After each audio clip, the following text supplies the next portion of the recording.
Gate கீப்பருடைய அலட்சியமே இந்த கோர விபத்திற்கு காரணம் என விபத்தை நேரில் பார்த்தவர்கள் குற்றச்சாட்டை முன்வைக்கின்றனர்.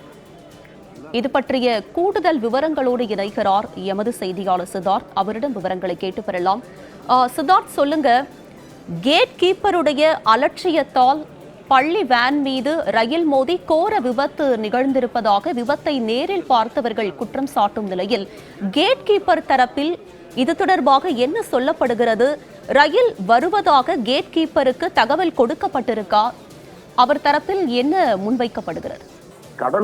கடலூரிலிருந்து தினமும் சிதம்பரத்திற்கு ஒரு ரயில் ஒன்று செல்வது வழக்கம். அதாவது கடலூரிலிருந்து அண்ணாமலை பல்கலைக்கழகம், சிதம்பரத்தில் உள்ள அண்ணாமலை பல்கலைக்கழகத்துக்கு மாணவர்களை ஏற்றிச் செல்வதும் பேராசிரியர்கள் ஏற்றிச் செல்லும் இந்த ரயிலானது தினமும் இயக்கப்பட்டு வருகிறது. இந்த நிலையில இந்த ரயிலானது இன்று காலை வழக்கம் போல் கடலூர் ரயில் நிலையத்திலிருந்து 7:30 மணிக்கு புறப்பட்டு சரியாக கடலூர் மாவட்டம் செம்மங்குப்பம் என்ற பகுதியில் 7:45 மணிக்கு இந்த ரயிலானது அந்த பகுதியை கடக்க முயன்றது.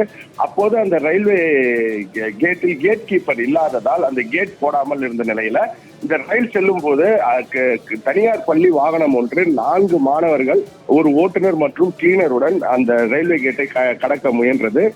இந்த ரயில்வே கேட்டை இந்த வேனானது கடக்க முயன்ற போது வேகமாக அந்த வந்த ரயில் வேனின் மீது மோதி விபத்து ஏற்பட்டது. இந்த விபத்தில் பாத்தீங்கன்னா சேரப்பாளையம் பகுதியை சேர்ந்த 11ஆம் வகுப்பு மாணவி சாருமதி, தொண்டவானத்தை சேர்ந்த 6ஆம் வகுப்பு மாணவன் நிமிலேஷ் ஆகிய இருவர் உயிரிழந்துள்ளனர். மேலும் மற்ற 4 பேரும் கடலூர் அரசு மருத்துவமனையில் தற்போது சிகிச்சை பெற்று வருகின்றனர். இந்த விபத்தை நேரில் பார்த்தவர்கள் கூறுகிறது இந்த கேட் கீப்பரின் அலட்சியம், அதாவது ரயில் வரும் நேரத்தை அவர் சரியாக தெரிந்து கொண்டு இந்த கேட்டை போடாததால் தான் இந்த விபத்தானது நடைபெற்று இருக்கிறது என்று அவர் தெரிவித்துள்ளனர். மேலும் அவரை தற்போது ரயில்வே போலீசார் தங்கள் கட்டுப்பாட்டில் எடுத்து விசாரணை நடத்தி வருவதாகவும் தகவல் வெளியாகியுள்ளது.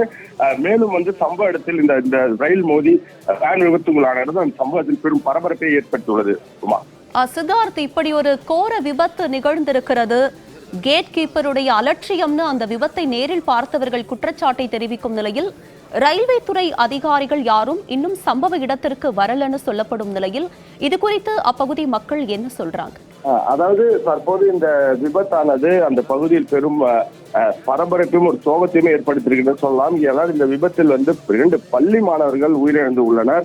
இது அங்கே ஒரு பெரும் சோகத்தை ஏற்படுத்தி உள்ளது. மேலும் இந்த கேட் கீப்பரின் அலட்சியம் தான் இதற்கு காரணம் என்றும் பகுதியில் இருக்கவர் தொடர்ந்து கூறி வரும் நிலையில ரயில்வே அதிகாரிகள் இன்னும் சற்று நேரத்தில் அங்கே வருவார்கள் எதிர்பார்க்கப்படுகிறது. மேலும் இந்த ரயில்வே போலீசார் தான் தற்போது இவரிடம் விசாரணை மேற்கொண்டு வருகின்றனர்.